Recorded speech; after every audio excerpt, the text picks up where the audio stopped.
केंद्र सरकार की ओर से 44 श्रम कानूनों को रद्द करके बनाई गई 4 श्रम संहिताओं को रद्द करने की मांग को लेकर 23-24 फरवरी को सभी मजदूर यूनियन देशव्यापी हड़ताल करेंगे। 23 और 24 फरवरी को केंद्र सरकार के मजदूर कानून के विरोध में देश भर के मजदूर हड़ताल पर रहेंगे।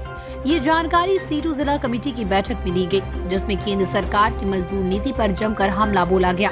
वहीं मजदूर नेता चंद्र प्रकाश सिंह ने कहा कि 23 और 24 फरवरी को देश भर के मजदूर सरकार के मजदूर नीति का विरोध करेंगे। ये बैठक 23-24 फरवरी को पूरे देश में राष्ट्रव्यापी हड़ताल है मजदूरों के मांग को लेकर के, और ये लड़ाई लगातार हम लोग नरेंद्र मोदी की सरकार में प्रारंभ से ही करते आ रहे हैं, इसलिए कि देश का जो कानून था मजदूरों के लिए 44 श्रम कानून, उसको उन्होंने बिल्कुल निरस्त कर दिया, ख़त्म कर दिया, और 4 लेबर कोड में जो परिवर्तित किया है वो मजदूरों के हित में नहीं है, वो कॉरपोरेट जगत के हित में है, वो मालिकों के हित में है, और ये चाहते हैं कि जो मजदूर आंदोलन है देश का उसको ख़त्म करना चाहते हैं। कोरोना काल में जैसे 3 इन्होंने काले कानून किसानों के लिए पारित किया, किसानों के आंदोलन के सामने मोदी सरकार को घुटना टेकना पड़ा और वो कानून को उनको वापस लेना पड़ा।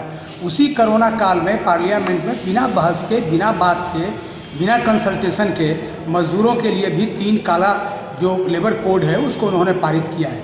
ये देश में श्रमिकों का जो हड़ताल का अधिकार है, श्रमिकों को काम करने का जो एक अधिकार है, वो सब अधिकार से वंचित करना चाहते हैं। जो कानून में पहले से हम लोगों को एक था कि साहब जो लंबे अवधि तक काम चलने वाले हैं, स्थायी प्रकृति के काम हैं, वो परमानेंट जॉब के रूप में इस्तेमाल किए जाएंगे।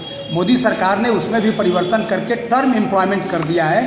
जो नौकरी अब 2 बरस की होगी, 3 बरस की होगी, 5 बरस की होगी, मतलब किसी का रिटायरमेंट अब 58 बरस 60 बरस में नहीं होगा। तो ये इस तरह की जो नीतियाँ चल रही है, उसके अलावे आप देखिए देश के सारी संपत्तियों को बेचा जा रहा है। रेल हो, भेल हो, सेल हो, जो NTPC हो, मतलब ऑयल कंपनियां हो, सब जगह प्राइवेट जो इन्वेस्टमेंट हो रहा है, फॉरेन डायरेक्ट इन्वेस्टमेंट हो रहा है, बैंकों पर हमला हो रहा है, जीवन बीमा जो कंपनियां हैं भारत सरकार की उस पर हमले हो रहे हैं, और सब निजीकरण के रास्ते पर जा रहे हैं। तो सरकार आखिर क्या करना चाहती है? केवल दैनिक मजदूरी और आउटसोर्स करके लोगों का काम। अब बिहार में आप आइए तो नीतीश कुमार ने जो यहाँ सफाई मजदूर हैं इस राज्य के, उनको नौकरी देने से मना कर दिया।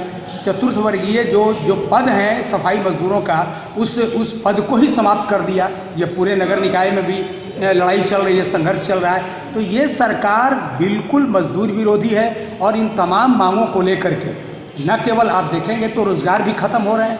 जो इन्होंने वादा किया था कि जो माइग्रेंट करके लेबर जो आएंगे बिहार में उनको हम रोज़गार देंगे, जो लोग 30 लाख कोरोना काल में दूसरी लहर में जो लोग लौट के फर्स्ट में सेकंड में जो लोग लौट के आए थे, उनको कहाँ रोज़गार मिला? वो फिर से सब के सब वापस चले गए। तो रोज़गार का कोई साधन भी डेवलप नहीं किया जा रहा है, और बिहार को तो बिल्कुल इस मामले में बीमारू राज्य बना दिया गया है। असंगठित क्षेत्र में भी जो निर्माण के मजदूर हैं उनके लिए भी जो बोर्ड है, बोर्ड में पूरे भारतवर्ष में करीब 50,000 करोड़ रुपया जमा है, लेकिन उसका भी इस्तेमाल मजदूरों के हित के लिए नहीं हो रहा है। बिहार में दो तरफ एक तरह से अराजकता की स्थिति है, और कोरोना के नाम पर और वायरस के नाम पर मजदूरों को मारा जा रहा है, मजदूरों के हक को कुचला जा रहा है, उनके अधिकार को कुचला जा रहा है। इसको हम लोग कदापि बर्दाश्त नहीं करेंगे। यही लड़ाई है, यही संघर्ष है।